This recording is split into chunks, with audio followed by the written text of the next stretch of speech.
ఇంటి పనులుంటాయి వంట పనులుంటాయి అడుగు పెట్టిన కంచి అన్ని నువ్వంటాయి చాతగా కాపోయినా సాపేసి వండొద్దు సత్తువా తెచ్చుకొని సాధించి తీరాలే నీ ఈడు సిన్నదే బిడ్డో నువ్వెట్లి దుఃఖిస్తావు బిడ్డ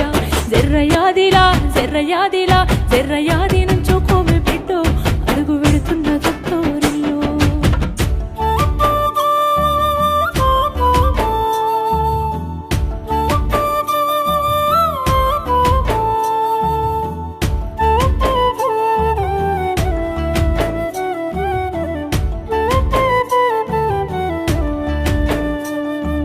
మన ఇంటి కాడోలే పొద్దెక్కి లేవద్దు సీకటి మోకనా కిలివు కాలే పక్కింటి అల్లతో పంచాయతీలొత్తమ్మ నోరున్న ఆడిదని ఊరంతా అంటారే అత్త వద్దన్న